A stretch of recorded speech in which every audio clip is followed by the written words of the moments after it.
What's up, everyone? Welcome back to my channel. Is your girl Bree Free is me. If you're new to the channel, hey. If you're a friend to the channel already, hey friend. As you know, it's never too late to be a part of this community.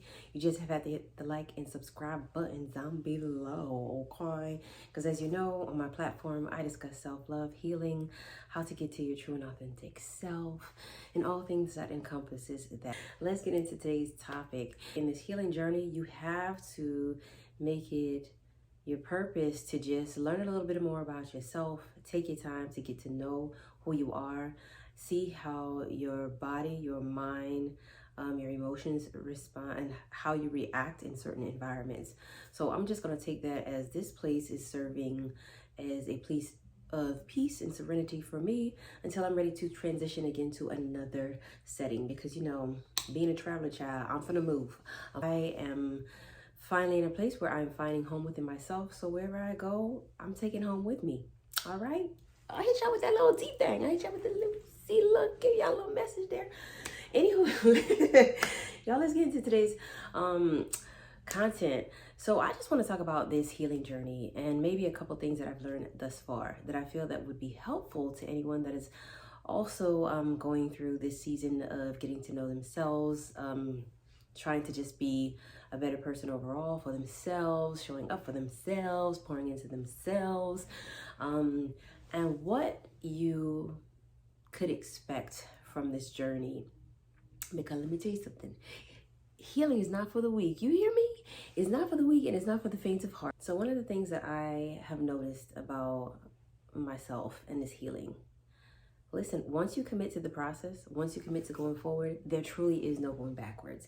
There is no, you're going to take what you used to take. There is no silencing your voice anymore. There is no sweeping anything under the rug anymore.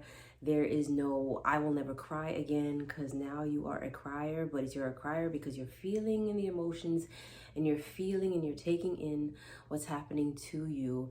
And it's just your body responding to it as well as your mind processing it also. There is no, I can continue to be in relationships with people that where it feels unreciprocal and just one-sided. So you will stray far away from that, and anything that does not align with you, you really will push to the side, and you will welcome in only what does flow with where you are going. It's not to say that you will completely like remove every single person in your life, you know, just because you guys are not seeing on the same page. But when it comes down to your core values, when it comes down to your beliefs, when it comes down to your moral compass, those that just aren't on the same page, you're just gonna be like, bye-bye. I need to make space for someone that is also on this journey of healing and understanding themselves, and not taking your growth or taking your healing as personal. You cannot run away from what is the truth. And I think I want to elaborate a little bit more on that. You cannot run away from something that is truth and that is fact that you discover about yourself. I think sometimes maybe why some people don't attempt to heal, because they do not want to relive the memories of what brought them to the place of trauma or caused them their pain, because they just don't want to feel that. But let me tell you something, you have to tap into that, because again, it's going to unlock another level of growth. It's going to unlock a part of you that you maybe have kept hidden. When you do this work, you're supposed to kind of see you at all fronts. So yes, welcome the good parts of you. Understand that you have great parts of you, but also welcome and understand the ugly parts of you as well. And sometimes those ugly parts only form because of the trauma that you experience. So I don't want you to make it seem like your trauma is your full identity. It is not. The part of healing is, y'all, it can be very intense. I'm not gonna lie to y'all. I'm not gonna lie to y'all. Because there have been so many instances in which I find myself on a random crying. I find myself angry. I find myself like having little bits of rage. I find myself, you know, just being upset, or I find myself being anxious. And that's what's just gonna come with it. So it truly is a non-linear experience. If you are 7 months into your journey and you've made progress, just because you see on the eighth month the memory associated with the trauma brings about rage, that feeling, it's okay. It's supposed to happen. You gotta kind of sit with it, you gotta process it, and then you have to let it go.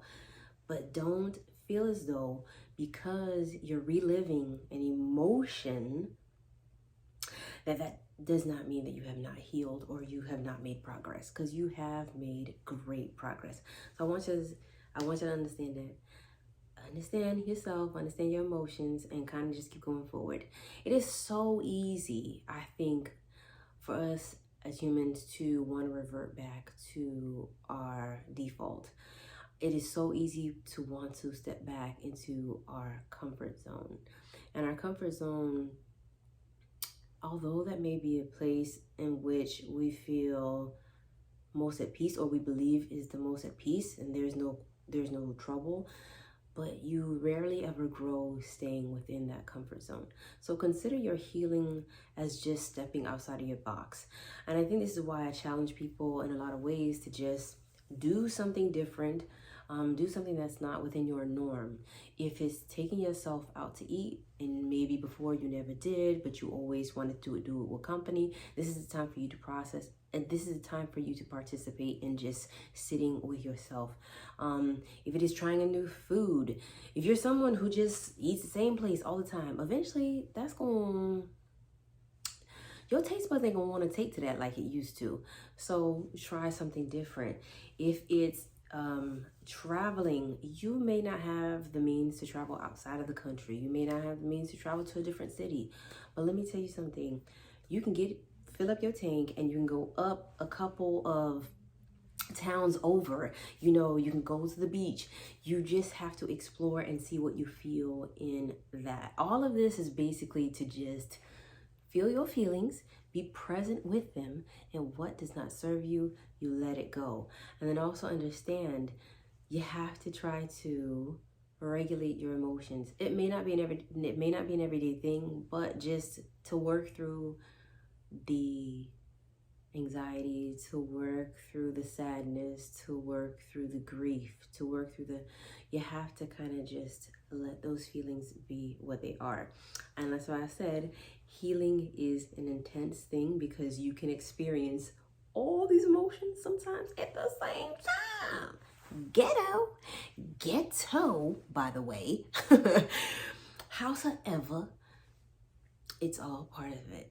And please welcome it. Please get into it. Please tap into it.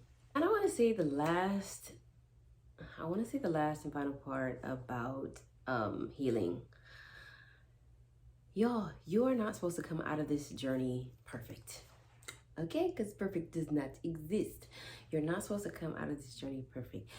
The only thing that you're supposed to come out of it with is having more sense than you did coming into it. So you're supposed to know more about yourself after it than you did before it. And that will just make you realize that you are a flawed individual. Yes, you're great, but you have flaws, and it's okay, and it's human to have flaws because you're not a robot. You kind of get this better understanding of yourself. You then don't beat yourself up when you don't have the answer and when you don't have it figured out. Because again, you're not supposed to have everything figured out. If that was the case, how and why would you need God? You know what I'm saying? This journey is not meant for you to come out of it with the mindset that I am polished, I am perfect, nothing can faze me. It is really for you to acknowledge that as a human being, that you're not going to get it right every single time. But what you will get is that you will not stand for the things that you used to stand for. So if you used to tolerate and accept disrespect, you will not do it. If you used to be passive, you will not be passive anymore. If you had an issue with establishing boundaries, trust me, you will start establishing boundaries. If you did not have a good relationship with yourself, if you did not ever show yourself the love that you had truly desired for someone else, you will know how to love yourself and pour into yourself properly. And then also, you'll realize that in doing the work, you'll actually have better relationships, not only with yourself, but with people. So healing really is beneficial. I really wish I had started this process a lot sooner, but you know what I'm saying? Better late than never. Because let me tell you something, there are people that are well into their 60s, 70s, 80s, that are kind of stuck in this hardened way, in this hardened heart. And I want to say it's because they either have not let certain stuff go, they have not healed and worked on themselves. So they allowed the pain, the trauma to build this character, where they're kind of rigid and they're just set in their ways, and they just don't take in the advice or opinions of others if it is something that would be helpful to them. So don't be someone like that. Learn from this process that it is truly going to make you better. Regardless of what pain you feel in your encounter in this, it is supposed to still make you better coming out of it. All right. So I just want to say those are some of the things that I've learned. I feel like I'm still learning. I feel like, I'm still climbing this mountain. Sometimes I get a little winded. Sometimes it's a little painful. However, I can see like that the top is near. And even if I get to the top, I still feel like standing up there won't be like the final thing, the final piece. I still feel like in standing up there, I still have to sit and observe and recount the things that I've gone through and where I currently am. I still have to just realize at the top just means another chapter, but at least I'm in this other chapter with more tools than I had before. So I just want to tell y'all, continue to be on this journey, continue to work on yourself. Remember, it's not an everyday thing that you have to do, but you do want to make sure that the things that you're getting into and the people that you're surrounding yourself with are in alignment with where you want to go and where you want to be. Yeah, y'all gotta just love on yourselves, okay? But I am going to finish getting ready for my meetup, and I will definitely see y'all on the next video. And y'all just keep on working on yourself, okay? That's the message. So y'all see y'all next time.